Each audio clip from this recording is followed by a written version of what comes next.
በበጋ ወቅት ያከናወኑት የበጎ ፈቃድ አገልግሎት በክረምት ወቅትም አጠናክረው እንደሚቀጥሉ በደብረታቦር ከተማ አስተዳደር በበጎ ፈቃድ አገልግሎት የተሰማሩ ወጣቶች ተናገሩ። የከተማ አስተዳደሩ ብልጽግና ፓርቲ ቅርንጫፍ ጽሕፈት ቤት በበኩሉ በዘንድሮ የክረምት በጎ ፈቃድ አገልግሎት 36000 ወጣቶችን በማሳተፍ 36 ሚሊዮን ብር የሚገመት ስራ ለማከናወን ማቀዱን አስታውቋል። በጎነት ለኢትዮጵያ ከፍታ በሚል መሪ ሐሳብ የ2015 ዓ.ም የበጎ ፈቃድ አገልግሎት እቅድ ትውውቅ በደብረታቦር ከተማ ተካሂዷል። መረጃውን የከተማ አስተዳደሩ መንግስት ኮሙኒኬሽን ጽሕፈት ቤት አድርሶናል። ዘመኑ ይርጋ ያቀርባል።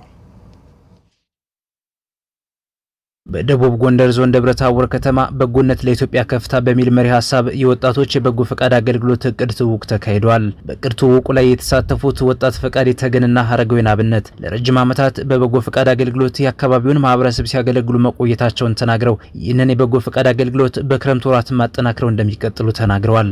ሪሽን ማቅረብ፣ ሆስፒታል ታማሚዎችን እንክብካቤ ማድረግ ነው ትልቁ ስራችን የነበረ። ቆዳ ሰብስበን ለተፈናቀሉ ወገኖቻችን ብር ለመላክ ያደረግነው አስተዋጽኦ አለ።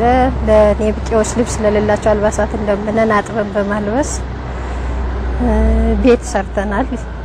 የኔብጤዎችን ቤት ሰርተናል። አቅመ ደካማ ቤት ጥገና፣ እንደ አቅመ ደካማ የተንሳኤ በዓል፣ ሌሎች አንዳንድ በዓላቶችን የማግደፍ ስራ ልክ አቅመ ደካሞች እንደሌላው ማህበረሰብ ተደስተውና ነፃነታቸውን አውጀው እንዲውሉ በማድረግ ለወልቃይት ተፈናቃይ የቆዳ ሽከፋ በመሸከፍ በርካታ ስራዎችን ሰርተናል። በዚህ ክረምት ወራት መስራት የምንፈልገው ቤቶችን መጠገን፣ የደካማ ቤቶችን የድሆችን ቤት መጠገን ነው። አካባቢያችን ከተማችን ውብ ማድረግ። የደብረታቦር ከተማ አስተዳደር ወጣቶችና ስፖርት መምሪያ ኃላፊ አቶ ሸቱ ውለታው ለዘመናት የቆየውን የመረዳዳትና የመተሳሰብ ባህል ከ2002 ዓ.ም ጀምሮ የበጎ ፈቃድ አገልግሎት ማዕቀፍ በማዘጋጀት ወጣቶች የዜግነት ግዴታቸውን እንዲወጡ እየተደረገ ነው ብለዋል። በ2015 የክረምት ወራትም ይህ ተግባር ተጠናክሮ እንደሚቀጥል ተናግረዋል።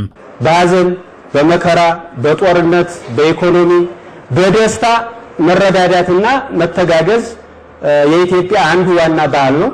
ይህንን ባህል ደግሞ ከ2002 ወዲህ ደግሞ በመንግስት ትልቅ ንቅናቄ በመፍጠር የተሻለ ስራ እየተሰራ ያለበት፣ በክልላችንም ትልቅ ስራ እየተሰራ ማህበረሰቡ እርስ በርሱ እንዲተጋገዝ፣ ወጣቶች እንዲተዋወቁ፣ ከማህበረሰባቸው ጋር ትልቅ ቀረቤታ እንዲኖራቸው የኢትዮጵያዊነት ዜግነት ድርሻቸውን ለማህበረሰባቸው ያላቸውን እምቅ ሀብት ያላቸውን ዕውቀት ትኩስ ጉልበት አስተዋጽኦ እንዲያደርጉ ትልቅ ስራ እየተሰራ ነው ያለው። ወጣቶች ባለፉት ዓመታት በበጎ ፈቃድ አገልግሎት ውጤታማ ተግባራት ሲያከናውኑ መቆየታቸውን የደብረታቦር ከተማ አስተዳደር ብልጽግና ፓርቲ ጽሕፈት ቤት ኃላፊ አቶ ታደለ ሸቴ ጠቁመው በ2015 ዓ.ም የክረምት ወራትም 36000 ወጣቶችን በማሳተፍ 40000 ወገኖችን ተጠቃሚ ለማድረግ ይሰራል ብለዋል። በክልላችን 8.3 ሚሊዮን አካባቢ የሚገመት ወጣት ያለ ሲሆን እንደ ከተማችን ደግሞ 58000 ወጣቶች አሉ። ይሄ በሙሉ ለከተማ አስተዳደራችንና ለማህበረሰባችን ትልቅ ጉልበት ነው፣ ትልቅ ኢነርጂ ነው፣ በአግባቡ እስከተጠቀምንበት ድረስ ማለት ነው። ከ58000 ወጣቶች ደግሞ 36000 ወጣቶች በዚህ ክረምት የበጎነት ተግባር ያከናውናሉ።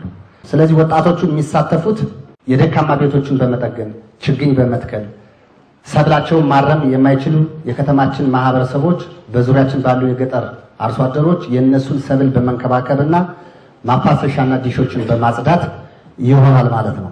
ይሄንን በአግባቡ ካነቃነቅ ነው፣ ከመራ ነው፣ ካስተባበር ነው፣ ሁሉም ባለቤት ከሆነ 36 ሚሊዮን ብር የሚገመት ስራ ለከተማችን ደሃዎች እንሰራለን ማለት ነው። የደብረታቦር ከተማ አስተዳደር ምክትል ከንቲባ ኃይለ ኢየሱስ ሰለሞን የበጎ ፈቃድ አገልግሎት የህሊና እርካታን የሚፈጥር ትልቅ ተግባር መሆኑን ገልጸው ወጣቶች ይህንን ተግባር አጠናክረው እንዲቀጥሉ አሳስበዋል። በደብረታቦር ከተማ አስተዳደር የክረምት ወራት በጎ ፈቃድ አገልግሎት ሰኔ 28 በይፋ እንደሚጀመርም ተገልጿል።